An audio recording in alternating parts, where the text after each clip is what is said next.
My name is Kelly. I married Tom when we were young and full of dreams. We were high school sweethearts, and I thought we would be happy forever. My dad, who owned a furniture factory, gave us a beautiful house as a wedding gift. 3 years later, our son Michael was born. As time went on, I focused on being the perfect housewife and mother. I kept our home clean, cooked nice meals, and made sure Michael had everything he needed. Tom worked as a sales manager, but his career wasn't going as well as he hoped. One night, he came home very frustrated and angry. He slammed his fists on the kitchen table and said, "I can't take this anymore. I'm working so hard for barely any money." I tried to stay calm and asked him what he wanted me to do. Tom's face lit up as he said, "Your dad could give me a job at his factory. You should talk to him." I was unsure because I didn't want to use our family connection, but seeing how desperate Tom was, I agreed to talk to my dad. The next day, I went to my dad's office and nervously said, "Dad, I need to ask you something. Tom isn't happy with his job. Is there a position for him at the factory?" After a moment, my dad said, "I'll give him a chance, but he'll need to prove himself like everyone else." When I told Tom the news, he was overjoyed. He picked me up and spun me around, saying, "You're amazing, Kelly. This is going to change everything for us." And for a while, it did. Tom started earning more money, and our financial worries lessened. But as one problem faded, another one appeared. My relationship with Tom's mother, Helen. Helen was very protective of Tom and didn't like me. She would drop by unannounced, criticize how I kept the house, and demand my attention.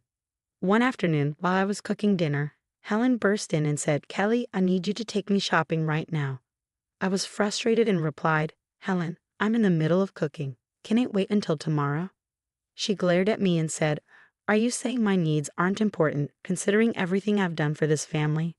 I held back my anger, knowing it would only make things worse. "Of course not," I said. "Just give me a few minutes to finish up here." As I drove Helen to the mall, she complained about my driving, my cooking, and pretty much everything else. I couldn't help but wonder how my life had turned out this way. I was capable and smart, but here I was trying to please everyone else while my own dreams were forgotten. One frustrating afternoon, Helen came into our house unannounced, as usual.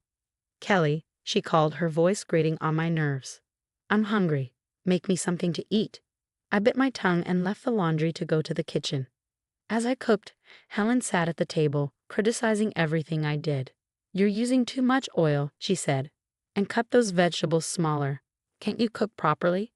When I finally set the meal in front of her, I hoped she would eat quickly and leave. But to my surprise, she packed up all the food and said, "I'll be taking this with me. I have bridge club tonight, and this will be good for snacks." I stared at her shocked. "Helen, that was supposed to be our dinner." She shrugged and said, "You can always make more. It's not like you have anything better to do." After she left, I sat down, feeling defeated.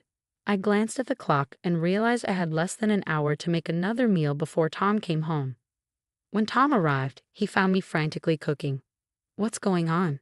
he asked, loosening his tie. "Why isn't dinner ready?" I told him what had happened with his mother, hoping he'd understand. Instead, Tom's face darkened. "Mom was here, and you didn't make her feel welcome," he said angrily. "Kelly, you know how important family is to me. You should have been more accommodating." "Accommodating?" I repeated, stunned. "Tom, she took our dinner and treats me like a servant." Tom shook his head, annoyed. "You're exaggerating. Mom just wants to feel loved and appreciated. Is that too much to ask?" As we ate the rushed meal in silence, I felt a growing distance between us. Tom, who used to be my high school sweetheart and closest friend, now felt like a stranger. One evening, Tom came home from work in a bad mood. His face was red with anger as he slammed the front door. "Kelly," Tom yelled, "your father is a tyrant. He humiliates people and uses them like pawns in his little game." I was shocked. My father had always been fair and kind. What happened? I asked carefully. Tom's eyes were blazing with anger. "I stood up for an employee today because your father was treating him unfairly. And you know what your precious daddy did? He fired me on the spot." This didn't sound like my father at all. "There must be a mistake," I said. "Let me talk to Dad and hear his side of the story." "No," Tom shouted, making me flinch. "You will not talk to your father or your mother. They no longer exist for us. Do you understand?" Trembling, I nodded, too shocked and scared to argue. In the days that followed, Tom found another job and started earning well again. But the incident had changed something deep in our relationship. The warmth and love I once felt for him were replaced by fear and resentment. As the years went by and our son Michael grew up, he often asked about his grandparents, but Tom would shut down any conversation about them. "You have one grandmother," he would say firmly. "My mother. That's all you need to know." As Michael prepared to leave for college in another city, I felt a mix of pride and sadness.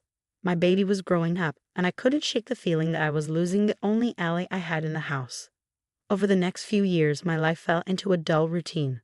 I catered to Tom's every wish and endured Helen's constant criticism. Without Michael around, their treatment of me became even harsher. One afternoon, as I was scrubbing the kitchen floor with Helen watching me closely, the phone rang. I reached for it, but Helen grabbed it and said, "I'll answer it. You focus on cleaning that floor. I can still see spots." I gritted my teeth and went back to cleaning.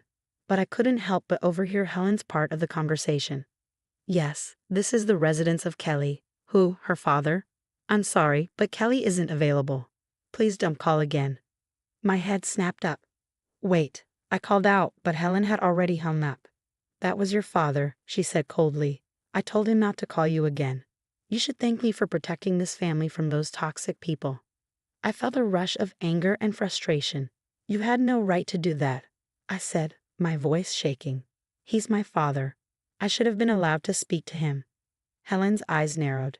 "You ungrateful little." Just then, Tom walked in. "What's going on here?" he demanded. Helen immediately put on a hurt expression.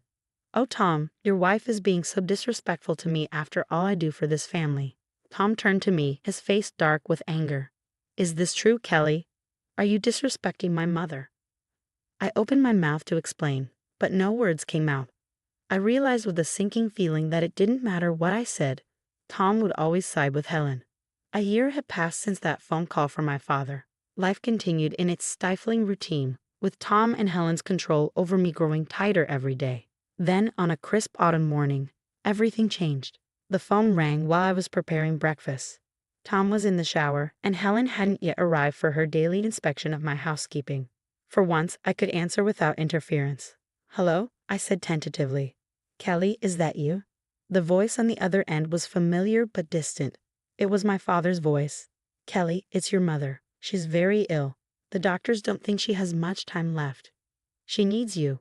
We both do." Just then, I heard the bathroom door open. Tom would be down any minute. "I'll try, Dad.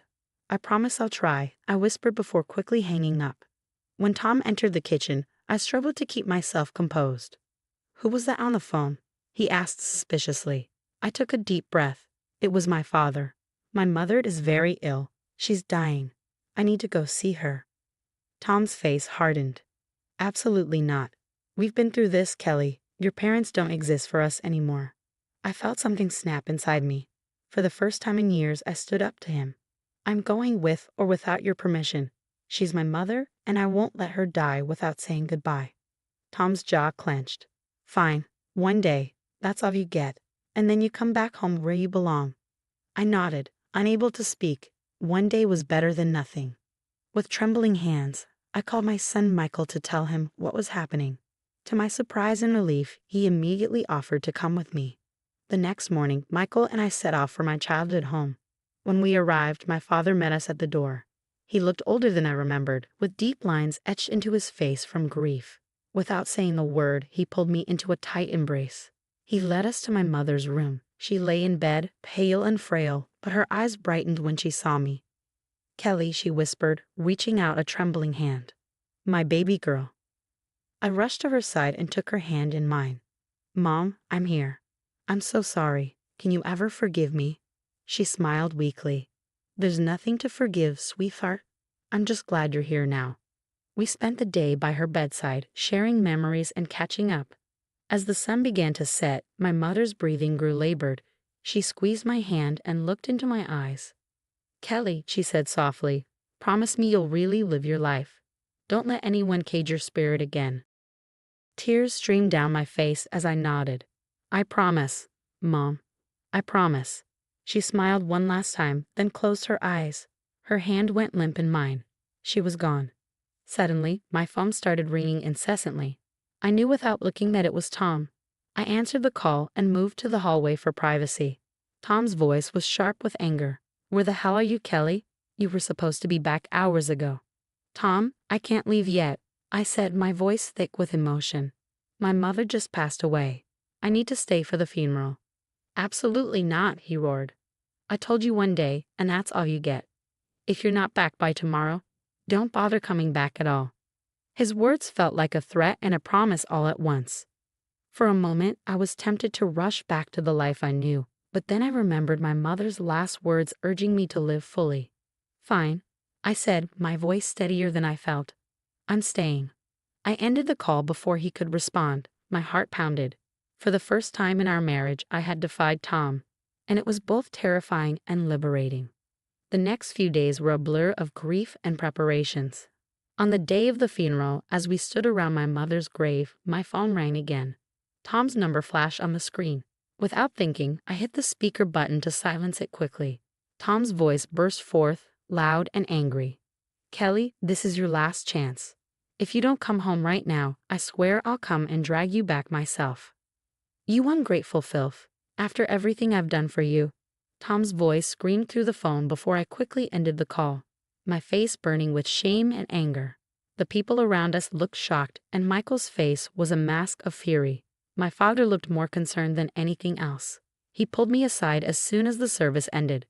"Kelly," he said gently, "we need to talk." We walked to a quiet corner of the cemetery, and my father took a deep breath. "Sweetheart, there's something you need to know about Tom. Something I should have told you years ago." I listened in stunned silence as my father revealed the truth about why Tom had really left the company. It wasn't because he had stood up for an employee. It was because my father had caught him stealing money from the company and manipulating prices to pocket the difference. "I fired him to protect the company and our clients," my father explained. "I didn't tell you because I thought you loved him and I didn't want to come between you. But now, seeing how he speaks to you and what your life has become, I can't stay silent anymore." I felt as if the ground had opened up beneath me. All these years I had believed Tom's lies, allowed him to cut me off from my family, and endured his and Helen's emotional abuse, all based on falsehoods. "There's more," my father continued, his voice grave. "I recently heard from a friend that Tom's company is under investigation. There are discrepancies. Kelly, I think he might be up to his old tricks again." As the full impact of his words hit me, I felt a strange mix of despair and liberation. The life I had known was falling apart, but from its ashes, I saw a chance for a new beginning. The day after the funeral, my father, Michael, and I returned to my house. To our surprise, the place was bustling with activity. Helen's friends were milling about, and the smell of food wafted from the open windows. We walked in to find a full-blown party in progress. Helen, holding a glass of wine, spotted us first. Her eyes narrowed as she took in my father and Michael. "Well, look who finally decided to grace us with her presence," she said, her voice dripping with sarcasm. "You're late, Kelly. My birthday celebration started an hour ago," Helen snapped. I was momentarily stunned. With everything that had happened recently, I had completely forgotten about Helen's birthday. Before I could respond, she thrust a dirty rag into my hands. "Don't just stand there," she ordered. "Start cleaning up these tables. They won't wipe themselves." My father, who had been silently observing, suddenly erupted. "How dare you speak to my daughter that way?" he thundered, making the room fall silent. "She's not a servant. She's a grown woman who deserves respect." Helen laughed derisively. "Respect? She gave up any right to respect when she married my son. Her family is Tom and me. You're nothing to her anymore." I watched in disbelief as my father and Helen argued, their voices rising. The party guests looked uncomfortable, unsure whether to leave or stay. Suddenly, Tom burst into the room. "What the hell is going on here?" he demanded, his eyes locking onto me. "Kelly, why aren't you serving the guests? And what are they doing here?" He gestured angrily toward my father and Michael. Something inside me snapped. Years of pent-up frustration and anger poured out. "No, Tom," I said, my voice steady and clear. "I'm not serving anyone. I'm not cleaning up, and I'm not staying silent anymore." The room fell deathly quiet. Even Helen seemed at a loss for words. "I know the truth, Tom," I continued, pulling out the divorce papers I had hastily prepared. I know why you really left my father's company. I'm done. I want a divorce." For a moment, Tom looked like he might lunge at me, but then, perhaps realizing he was outnumbered, he deflated. "Fine," he snarled. "Take your divorce. But don't think you'll get a penny from me." I couldn't help but laugh. "This house is mine, Tom. My father gave it to us as a wedding gift. Remember, you're the one who needs to leave." Tom and Helen left shortly after, casting venomous glares our way as they went. When the door closed behind them, I sank onto the couch, suddenly exhausted. Michael, who had been quietly watching everything unfold, finally spoke up. "Mom, why didn't you tell me things were so bad?" "I'm sorry, Michael," I said. "I thought I was protecting you, but I realize now I was only teaching you the wrong lessons about love and respect." In the weeks that followed, my life changed dramatically. The divorce proceedings began, and I focused on rebuilding my life. My father, true to his word, stood by me every step of the way. One afternoon, as we sat in his study discussing the future, he brought up a topic I hadn't expected. "Kelly," he began, his voice gentle but serious, "I've been thinking. I'm not getting any younger, and the factory needs new blood. How would you feel about coming to work with me?" I blinked in surprise. "Me? But Dad, I don't know anything about running a business." He chuckled. "Neither did I when I started. You're smart, Kelly. You can learn. Besides, it's about time you had a chance to spread your wings." Over the next few months, I immersed myself in learning the business.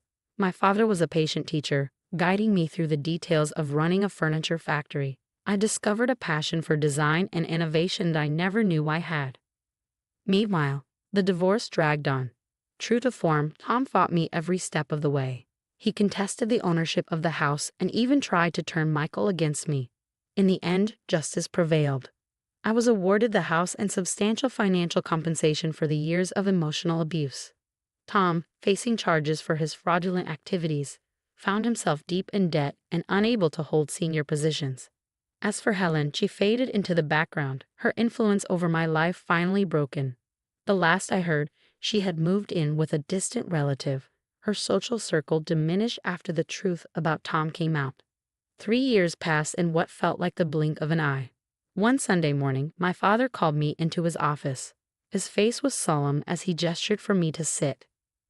"Kelly," he said, his voice heavy with emotion, "I'm not well. The doctors don't think I have much time left." The world seemed to spin around me. "Dad, no," I whispered, reaching for his hand. He squeezed my fingers gently. "It's okay, sweetheart," he said softly. "I've had a good life. Now I can go knowing that you're strong, that you're free, and that you'll be okay." Tears streamed down my face as he continued. "I'm leaving everything to you, Kelly. The business, the house, everything. You've more than proven yourself. I know you'll take good care of it all." In the weeks that followed, we spent as much time together as possible. My father's condition worsened rapidly, but his spirit remained strong. He passed away peacefully in his sleep, leaving behind a legacy that I was now responsible for. News of my father's passing and my inheritance spread quickly through our small town. I was still adjusting to my new reality when an unexpected visitor arrived at my doorstep. On a crisp autumn afternoon, I heard the doorbell ring. Opening the door, I was shocked to see Tom standing there, holding a bouquet of flowers and looking apologetic. "Kelly," he said, his voice softer than I had heard it in years, "I'm so sorry about your father. May I come in?"